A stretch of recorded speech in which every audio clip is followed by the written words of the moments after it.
Saleh Al-Aruri terbunuh akibat serangan drone rejim Zionis di Lebanon.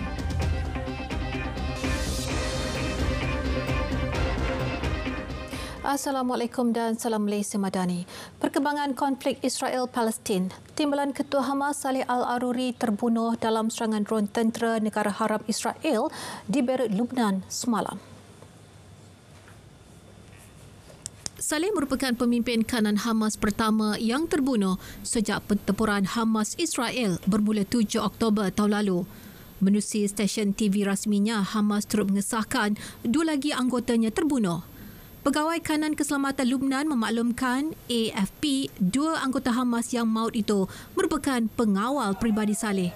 Seorang lagi pegawai kanan memaklumkan angka korban akibat serangan Zionis di selatan Beirut itu mencecah 6 orang. Serangan menyasarkan sebuah bangunan mengakibatkan sebahagian strukturnya musnah. Pemimpin Hamas Ismail Haniyeh menyifatkan pembunuhan Al-Aruri adalah satu tindakan pengganas dan mencabuli kedaulatan Lebanon. بكل معاني الفخر والاعتزاز وبمزيد من الإيمان والإصرار على مواصلة درب الشهداء ننعى إلى شعبنا الفلسطيني في كل ساحات الوطن وخارجه وأمتنا العربية والإسلامية وأحرار العالم القائد المجاهد والقامة الوطنية الكبيرة الشهيد الشيخ صالح العاروري أبو محمد. نؤكد أن اغتيال الاحتلال الصهيوني للأخ القائد الوطني الكبير المجاهد الشيخ صالح العاروري وإخوانه من قادة الحركة وكوادرها على الأراضي اللبنانية هو عمل إرهابي مكتمل الأركان وانتهاك لسيادة لبنان وتوسيع لدائرة عدوانه على شعبنا وأمتنا ويتحمل مسؤولية تداعياته الاحتلال الصهيوني النازي. Sementara itu, rakyat Palestin mengadakan protes menentang serangan terbaru Zionis yang mengorbankan pemimpin dan anggota Hamas beserta berarak sekitar Ramallah. الشيخ صالح يعز على قلوبنا خبر ونبأ استشهاده صعب جدا ولكنه ليس خير من آلاف و20 ألف شهيد ارتقوا إلى عليين في غزة. بالتالي قد حاز المجد نسأل الله سبحانه وتعالى أن يكون الآن في عليين عند الله سبحانه وتعالى وعند النبي صلى الله عليه وسلم. ستبقى حماس وتدوم حماس ولو استشهد قادة حماس كلهم. الشعب كله قالوا حماس إرهابية وكل الشعب وكل العالم أصبح حماس.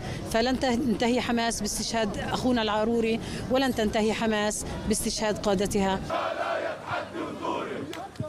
Dalam perkara itu, Presiden Perancis Emmanuel Macron menggesa negara haram Israel untuk mengelakkan keadaan lebih serius terutama di Lebanon. Ia berikutan serangan dikaitkan dengan Israel yang membunuh timbalan pemimpin Hamas di Beirut.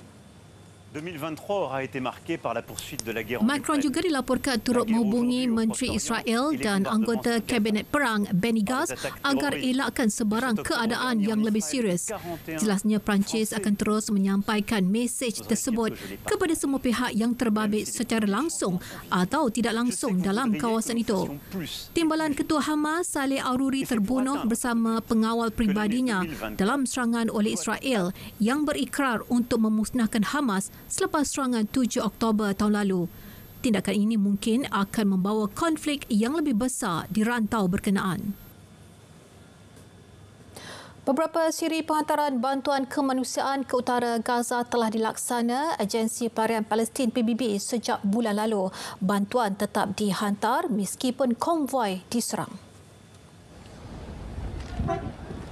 Juru cakapnya Adnan Abu Hasna berkata 5 hingga 7 truk bantuan memasuki utara semenanjung Gaza setiap hari sejak minggu lalu. Ia bagaimanapun masih belum mencukupi untuk memenuhi keperluan penduduk. Ini kerana puluhan ribu berdepan ke buluran di Palestin selain ketiadaan bekalan air bersih dan ubat-ubatan yang kian meruncing. UNRWA komited untuk meningkatkan penghantaran bantuan dalam tempoh beberapa hari akan datang. Selepas 3 bulan perang berlaku, penduduk Gaza yang tinggal di kem sementara di Rafah berdepan dengan musim sejuk tanpa pelindungan dan bahan asas secukupnya untuk meneruskan kehidupan. Mereka berlindung dari hujan di dalam kemah beratapkan plastik. Dengan ketiadaan bekalan elektrik, penduduk menggunakan dapur kayu untuk membakar roti. Hampir 2.3 juta penduduk Gaza kehilangan rumah akibat pengeboman dan serangan berterusan oleh Israel. Lebih 22,000 rakyat Palestin telah terbunuh. Agensi PBB melaporkan penduduk Gaza kini berdepan dengan krisis kebuluran. Di Turki, pihak berkuasa negara itu menahan 34 individu terlibat dengan Mossad Israel. Mereka disyaki merancang penculikan dan mengintip bagi ejen persikan tersebut. Menteri Dalam Negeri Ali Yerlikaya berkata suspek ditahan dalam serbuan di 8 wilayah sekitar Istanbul. Media tempatan melaporkan kebanyakan yang ditahan adalah warga asing yang direkrut Mossad. Mereka menjalankan operasi dengan menyasarkan rakyat Palestin yang tinggal atau bekerja di Turki. Pejabat Pendakwa Raya Istanbul memaklumkan 13 suspek masih bebas.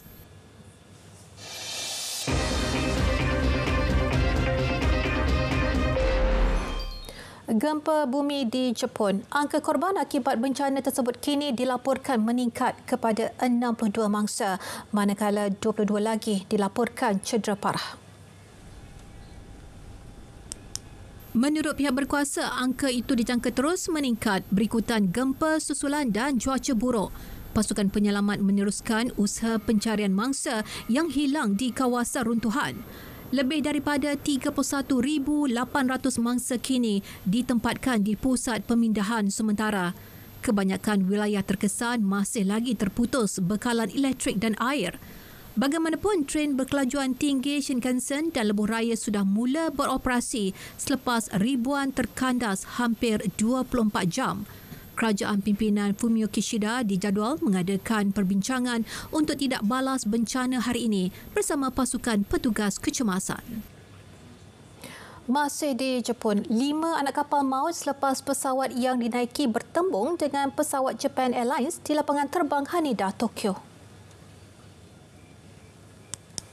Pesawat pengawal pantai itu membawa barangan bantuan untuk kawasan yang dilanda gempa bumi di wilayah Niigata, manakala kesemua 379 penumpang dan anak kapal Japan Airlines berjaya diselamatkan. Pesawat penumpang berkenaan berlanggar dengan pesawat pengawal pantai Jepun sebaik mendarat di lapangan terbang sebelum terbakar. Difahamkan usaha memadam kebakaran giat dijalankan pasukan bomba. Menurut Kementerian Pengangkutan, akibat pelanggaran itu, semua landasan di lapangan terbang Haneda kini ditutup. Sementara itu, syarikat penerbangan terpaksa membatalkan lebih 300 penerbangan susulan pelanggaran antara pesawat pengawal pantai Jepun dan pesawat penumpang Japan Airlines di lapangan terbang Haneda, Tokyo pada petang Selasa.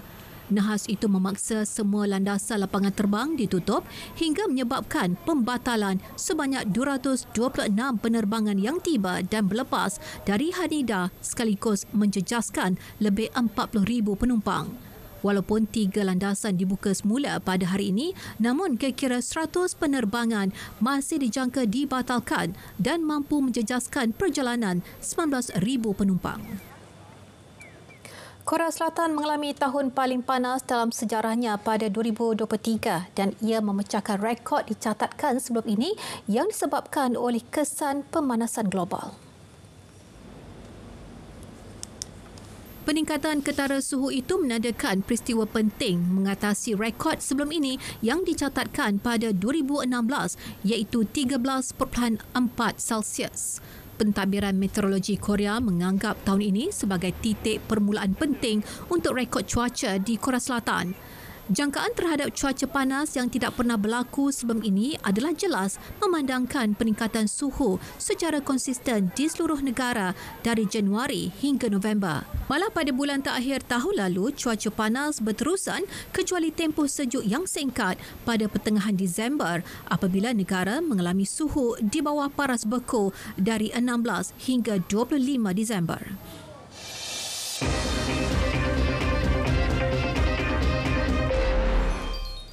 Terus membimbing Real Madrid adalah keputusan tepat. Itu pengakuan yang dibuat Carlo Ancelotti selepas melanjutkan kontraknya bersama gergasi Spanyol tersebut baru-baru ini. Biarpun sebelum ini spekulasi kuat mengatakan beliau bakal menjadi jurulatih skuad kebangsaan Brazil selepas kontraknya tamat tahun depan. Namun Ancelotti akhirnya memilih untuk kekal bersama Madrid sehingga Jun 2026. Jelas pengendali berusia 64 tahun itu, tawaran untuk membimbing skuad Brazil sememangnya menarik, namun beliau masih gembira bersama klubnya. Porque me ha mostrado mucho cariño e interés a entrenar la selección de Brasil. Esto me ha hecho muy orgulloso, muy honrado, pero todo esto estaba pendiente de la situación que yo tenía con el Real Madrid, de que era claro. Bagaimanapun, Ancelotti tidak menolak kemungkinan untuk menerima tawaran melatih skuad Brazil selepas kontrak baharunya tamat.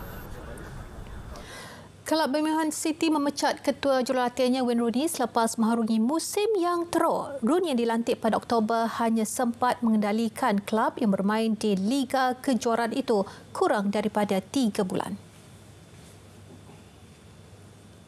Bekas bintang Manchester United dan England berusia 38 tahun itu dilantik bagi menggantikan John Eustace ketika Birmingham menduduki tangga ke-6 Liga. Namun keadaan menjadi lebih buruk selepas itu apabila mereka jatuh ke kedudukan ke-20 dengan hanya 2 kemenangan dalam 15 perlawanan. Dengan memiliki 28 mata daripada 26 perlawanan, Birmingham kini hanya 6 mata daripada zon penyingkiran. Kekosongan yang ditinggalkan Rooney akan diisi sementara oleh jurulatih pembangunannya Steve Spooner. Rooney sebelum ini juga pernah mengendalikan klub Derby County dan DC United di mana kesemuanya tidak membuahkan hasil seperti diharapkan. Bintang bola sepak wanita Spanyol Jenny Hermoso telah memberi keterangan di Mahkamah Tinggi Madrid Selasa lalu dan ia berhubung dakwaan ciuman tanpa kerelaan yang dilakukan bekas Presiden Persekutuan Bola Sepak Spanyol Luis Rubiales. Kejadian berlaku di podium ketika kemenangan Spanyol pada kejuaraan Piala Dunia Wanita musim panas lalu. Hermoso menghabiskan masa kira-kira 2,5 jam untuk membantu siasatan. Pihak mahkamah kini sudah memeriksa bukti termasuk rakaman TV sebelum memutuskan sama ada untuk meluluskan pertuduhan dan dibicarakan. Penyerang berusia 33 tahun itu membuat laporan mengenai jenayah seksual dan paksaan tersebut pada September. Rubiales yang kemudian menerima tekanan hebat meletak jawatan sebagai Presiden Persekutuan Bola Sepak Spanyol. FIFA juga telah melarangnya daripada memegang sebarang jawatan selama 3 tahun. Rubiales bagaimanapun sekeras-kerasnya menafikan dakwaan Hermoso.